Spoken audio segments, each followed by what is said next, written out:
Hey everyone, welcome back to the Profit Share Mastery Podcast. We're your hosts, Press and Linda McKissack. And on today's episode, we're excited to dive deep into talking specifically around 7 important things as it relates to profit share in the new real estate era. So Linda, let's go ahead and get started. How are you doing today? Awesome.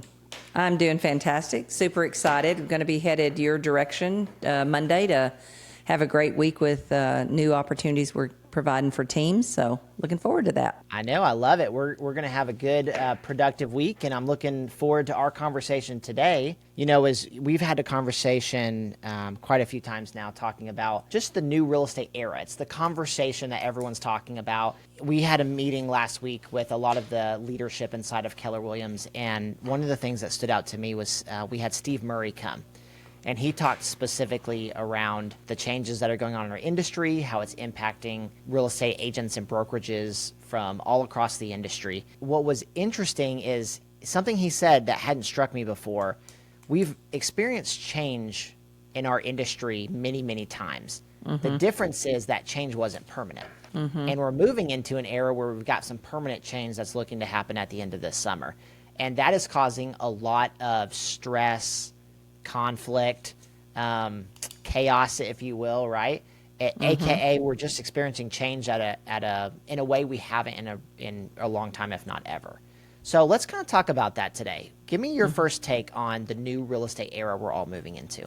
Well, what comes to mind immediately is, first of all, Jeff Bezos, and I think Warren Buffett has said this before too, don't focus on the things that are going to be different, but focus on what's not going to change, right? And we know still people want to buy homes and all of those things. But, you know, and I was talking the other day on my other podcast, Everything Life in Real Estate, and we talked about, you know, scary times. And we kind of went through what do most leaders tell you during scary times. And one of the things that we have to do as leaders is we have to forget about the difficulties and focus on progress. We also have to don't think about what's going to change, think about what's still going to be the same and what those opportunities are. And there's always opportunity. So I think it's a huge opportunity for recruiting, probably a never a better time, because the other thing Steve said is the one secret weapon we have that we always have and we just keep making better is our training. And I think, yes, you know, people, they're going to look for training because they need training around how to handle the new normal. Yeah, absolutely. So if you're following along at home, right, we said we have 7 important things, right? So the number one, you nailed it, Linda, is that change creates opportunity. Yeah. So when you're privy to a lot of really smart people, Dan Sullivan, John Maxwell, give me their take on what's their advice to you, because I know you've had a couple conversations with them about changes in our industry and just change in general. What's your best advice around how to handle change? Well, I think, number one, you do this for yourself, these things, but you also, in doing them for yourself, you model them for other people. And I think in scary times or changing times, people look for leaders. They look for people who they can make them feel hopeful and make them look at the positive and not the negative. And, you know, again, you know, one of the things, and I think it was Dan Sullivan that said this, forget about who you were and focus on who you can become.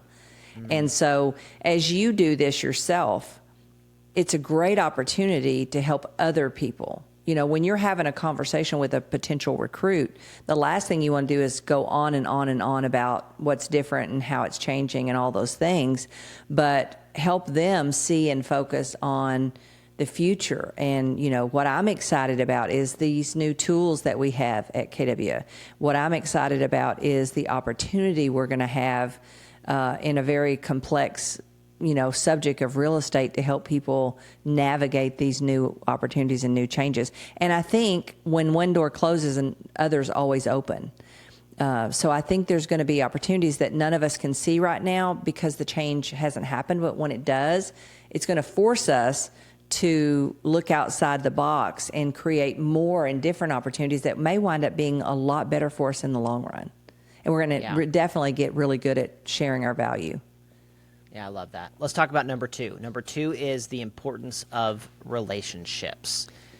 As I think about that, Linda, I go back to when you and I first started teaching around profit share. We taught what you did, right? When you Yeah. built your profit share inside of this company, you did that through the influential agent formula, right? Which we teach, which is relationships plus validity plus value gaps over time. That is the formula of how you do that. And in this change, one of the things you and I've talked about is that relationships are not going to become less important; they're going to become more important. So, give me your thoughts on that. So true, so true. And by helping yourself, by focusing on others, you're going to build that validity, and you're going to be able to recruit people. But a really good example of that, Press, I still do that today. I went to a realtor function. I very seldom go in my hometown anymore because I'm usually always traveling to Ohio or somewhere. But I went to a board function. They were raising money for Habitat for Humanity, and went to the board function and ran into a girl that I actually started my real estate career with. And I always tell the story about how affiliate paid for me to go to a Mike Ferry seminar, and it was a game changer for me because we were $600,000 in debt. I didn't know how to sell real estate. There wasn't a lick of training anywhere, and I was desperate. I mean, because I'd only made about $3,000 gross, and so I went with this friend. Jimmy always reminds us that was real gross. Yeah, it was gross because he spent about 15 for me to make 3 while we were $600,000 in debt. He wasn't like in the direction I was helping us get to. Working well. That math wasn't working well. So anyway, Shelley went with me to this seminar, and we made a pinky promise. And I was reminding her of this at lunch the other day because after I saw her at the board function, I invited her to lunch. But we pinky promised we would go out to the desert to Mike's event. And I always tell the story that she gave up because the times were scary and they were changing, and she went and did she got a real job. And that left me to go to the seminar by myself. But the good news is I made Jimmy go with me because she wasn't going. So, and it was a game changer. It totally changed the trajectory of our life when we got out there and met Tony DeCello and met other very high producing people and showed us a vision or a hope that if these people can do it in scary times, surely to God we can too. And so, but the point of this is, she went on to do REO property because we had a great relationship. She passed one to me that was the $15,000 one that we talk about in the Hold book, and we always tell the story of that we still own today. And then later, because she stayed at the competing company I was at, and I went on to do Keller Williams. Later she became right now she's a manager of an office right across the street from the office we own in Denton. So her and I went to lunch, and because I have the tool of the KPA, she's going to retire from that job, and she's going to look for something else someday. And so I said, well, what better way for me to help you figure out what you would love to do? And so we are doing the KPA. Just got it back yesterday. I'm doing a Colby assessment. I already had my assistant set the next appointment with her. But I've kept those relationships. And I don't know where it's going to go. I don't know if we're ever going to work together. I don't know. But I do know this, that number one, me helping her is not me thinking about what's changing, right? Mm-hmm. And me focusing on that relationship and using the tools of a KPA and the career visioning process. I have great tools to help a person who needs to try to figure out, if I don't do this in my life someday, what would I do? Yeah, so it's just, honestly, it just works like a charm. She's got a value gap. I got a tool. I've got validity. It's just making the system work all the time. I never stop doing it, and it never stops working. Yeah, that's so good. Well, let's talk about the third one. The third one is the importance of training and leadership. It's interesting, when it's funny how sometimes I feel like when, being a regional director, I'm privy to a lot of conversations about people trying to recruit our agents, us trying to attract and bring over agents who aren't with us. And inevitably, you hear from some of our competition that they devalue the leadership of our company. And it's so interesting. I watch the most successful companies out there. I've watched Keller Williams being just a juggernaut of a company. I just don't understand how you can not value leadership. Leadership, now when leadership's not good, it hurts. But when leadership is strong, it makes all the difference in the world. So give me your perspective and take, Linda, on the importance of leadership. And then let's talk a little bit about training. Okay, well, I think especially in scary times, leadership is important. People are going to look for leaders, and they're going to look for people who actually can make them feel hopeful, can see the opportunities, can help them navigate the change.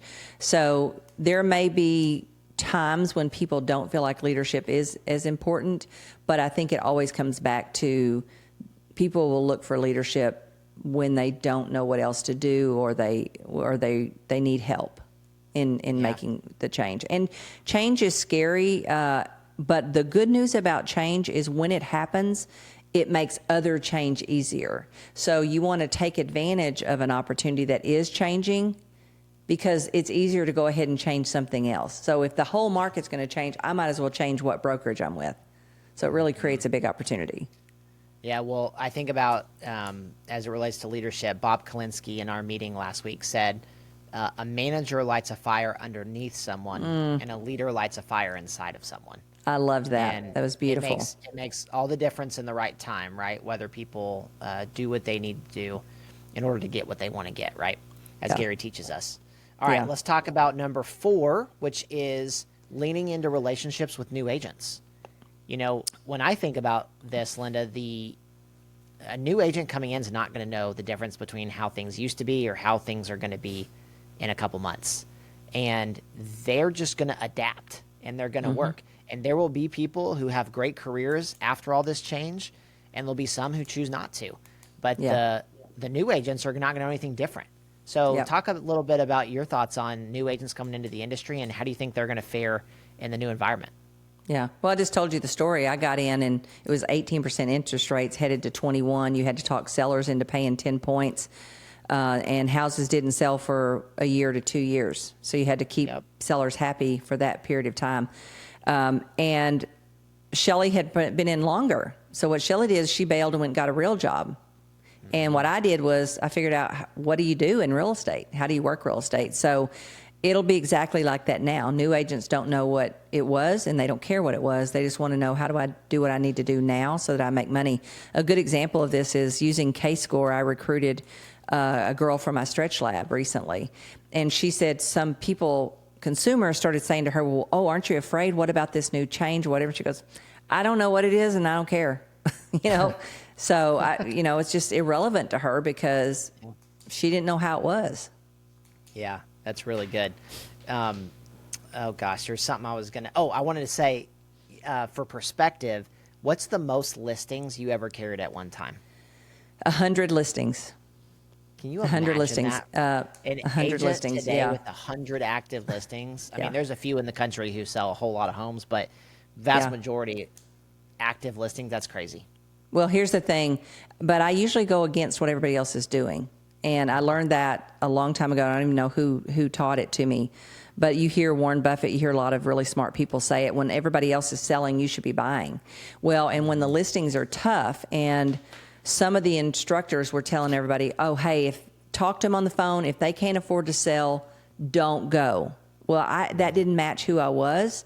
I would just always go in just a little less time, because I knew if I could get in front of people and meet people, they might, and even if I had to say, hey, we're not going to be able to get you out of this house. We got a couple options. We can rent it. You can bring money to the table, or you can stay here, and wait this out or do whatever.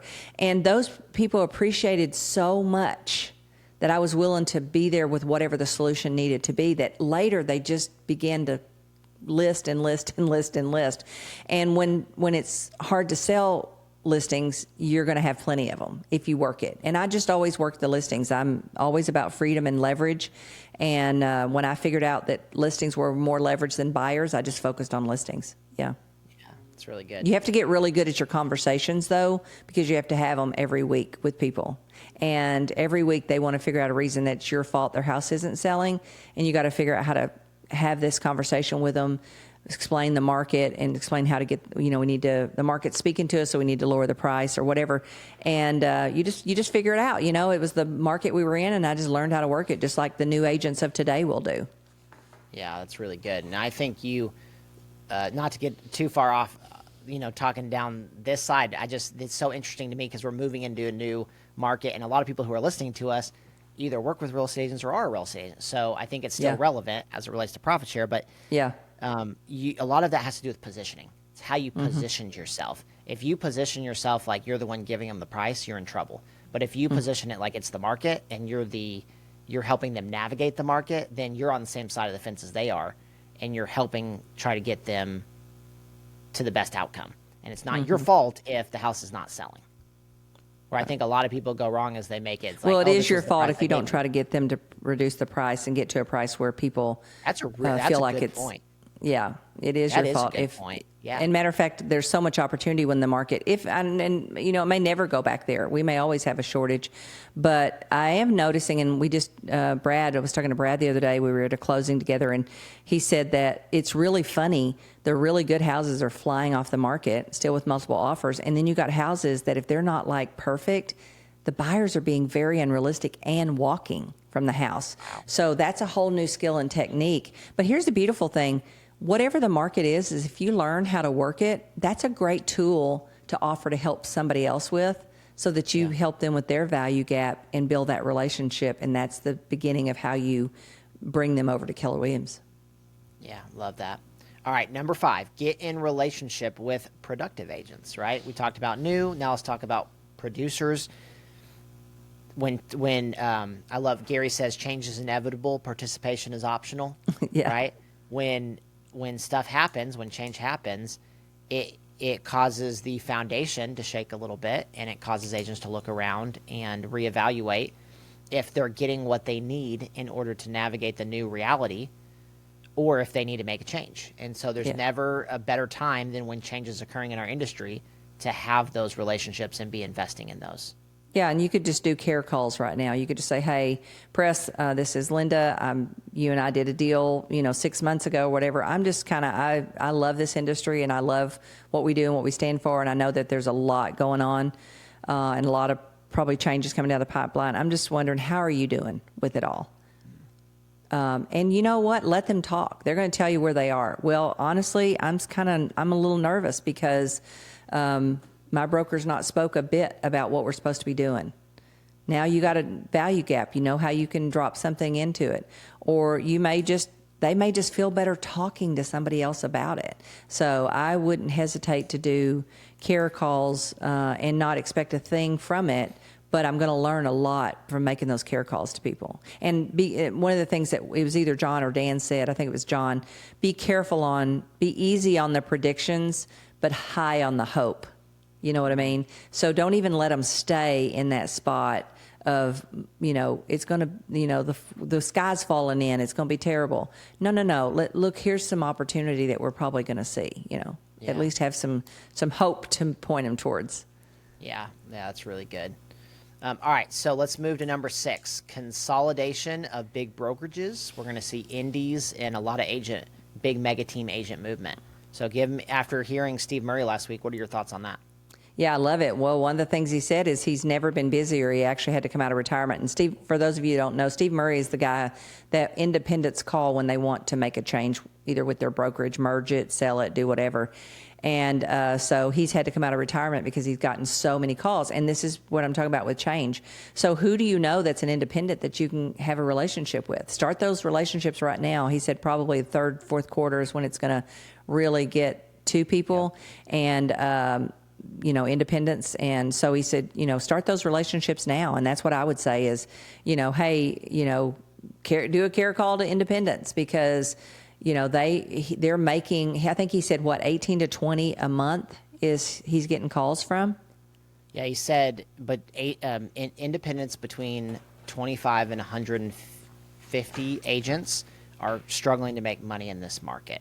They don't have a good model. They don't have a good system. They're missing what we have at KW, which is an amazing network and also model in order to allow them to survive and thrive through the changing times. And I used to have 3 things that I was always looking for when I made calls to my database. Business, referral, or at the very least, I wanted to strengthen relationships. So if you made calls to realtors, one of the benefits that you might get if you don't get them as a recruit is you might get somebody who's willing to get out of the business, and they might either refer you their database or maybe come over and work with you for a couple of years to eventually have you work their database. there's so much opportunity, and I wouldn't be attached to what I think it is with each person. I'd just make the conversation start, and then I'd learn from each person what the opportunity is. Yeah, I love that. And Steve gave a great rule of thumb. Don't call an independent brokerage owner and tell them, hey, do you want to sell your business? Do you want to merge your business? That's probably not a good start to a conversation or a relationship. Make it about them, make it about help, make it about support, or it's what you say, Linda. The two best ways to start a conversation are what? A compliment or ask them their opinion, right? Yep. Compliment that's genuine and real, because people can see through made up. And ask their input and thoughts. That's what I would do. Hey, crazy stuff going on in the market right now. You and I did a deal, or I was just thinking about, the industry as a whole, and I'm just kind of making random care calls because I want people's thoughts on what's going on and what they, what they're struggling with and what's going on. Because I wouldn't say, hey, somebody said Steve Murray said y'all are going to all want to sell. I wouldn't do that. That's right. That won't work. All right. The last, but certainly not least, is it's not the market, it's you. Mm-hmm. And this was something that someone who's in our industry I respect a lot said on Facebook the other day, and it's just stuck with me ever since. Again, there's a lot of conversations right now, a lot of fear, people frustrated about what's going on. And at the end of the day, what the market does not have to determine your outcome. You determine your outcome based on how you respond and how you show up. And this is true for profit share. This is true for, helping build relationships with agents. If you think it's all doom and gloom, you're going to shy away from continuing to build your profit share. When times are of change, like you're going to have people, if you've added people to your downline, you're going to have some get out. But guess what? Like you're playing the long game. Yeah. This is the long game. And so you keep at it, and I promise better days will come. There'll be a bigger, brighter future. And if you stay focused, remember, Keller Williams adds between 50 to 60,000 people every single year. And Linda, all of them have one common denominator, and that is that they pick a sponsor. Yeah. The question is, are you going to be the person who introduced them to the company or not? Because they're coming one way or the other. And I think that's an important reminder, because at the end of the day, it doesn't matter what's going on in the market. Your ability to go produce, to build your wealth through this company, it's on you, and it's your decision whether you choose to or not. Yeah. So true. And, Press, I think it would be good. I think paralysis follows fear. And so change your state. If you're frozen and panicked and you can only see bad of what you think is going to happen, either get around other people who are thriving in it, or read something or watch something motivational. I was saying the other day, Martha Stewart is my new girl crush. I've been watching her masterclass, and there's just so much hope everywhere when you look around. Gosh, look at all the opportunity that she created once after going to jail. So, it's like there's always opportunity, but we're not going to see it if we just, keep our eyes to the floor. We got to look up. We got to look around. We got to get around other people. We got to watch motivational stuff. We got to read motivational books. And I'm not talking about just motivational. I'm talking about stories where you hear that other people had adversity. When I talk about this in my strategic coach, which is all entrepreneurs, not a single person acts surprised by it. Their industry has been here too. And they said, we just figured it out and we survived. So we got to stop thinking that this only happens to us. It happens to lots of big industries. And a lot of them say they came out on the other side better. Yeah, and I think we will too. Yeah, absolutely. So again, I hope you've enjoyed today. As Linda and I have talked through, these are 7 important things that we think matter as it relates to the new real estate era that we're all moving into. Today's a message of hope. It's a message of participation in the change, and realizing that it doesn't have to define the end of your career. It actually could be the start of a new beginning. And so a couple things real quick as we wrap up here, Linda. Number one, if you like this podcast, please go and share it with another KW agent and or anyone that you think would benefit from it. Linda and I do this because we love it. We are going to continue to beat the drum of building wealth of this amazing company, because we believe Profit share in KW is the best wealth building vehicle in the real estate industry. Also, if you wouldn't mind, we would love for you to go to profitsharesites.com if you want to learn more about how we help those in KW get serious about building their downlines. We have an amazing system that Linda, myself. Which, by the way, someone just hit us up at Mega Leadership and said someone in their office just started using it and got their 27th person already. So yeah, it was awesome. This system works. So congratulations, Press and Josh, for putting that together. Yeah, that was pretty cool. We had Mr. Mark Wise came up to me and just thanked us for what we've built. One of his agents in his office, Adam Nye, I think was who it was. He's added his 27th person into his downline, which is so cool. Like, just to think about how people are growing their profit share today at such a fast pace, much faster than growing their downline, much faster than a lot of people have in the past. So it's exciting. It's fun. If you want to learn more about how to do that, profitsharesites.com. And Linda, in closing, what do you want to share? I just want to say it's passive income makes everything better. Everything better. I used to tell agents, if you've got 10 pendings and one falls out, it's not that big a deal. But if you got one pending and it falls, it's a big deal. Well, you could look at the same thing with passive income. If I've got multiple streams of income and one of them dips down for a few years until we figure things out or whatever, so what? So there's never been a more important time for you to understand the importance of passive income, and we have the greatest tool and the greatest opportunity on the planet. All you got to do is join the movement, and let's go change lives, build wealth, and leave a legacy. Awesome. All right, Linda, we'll see you next month. I'll see you next week. We'll talk to everyone else next month. Yeah, see you next month. See ya.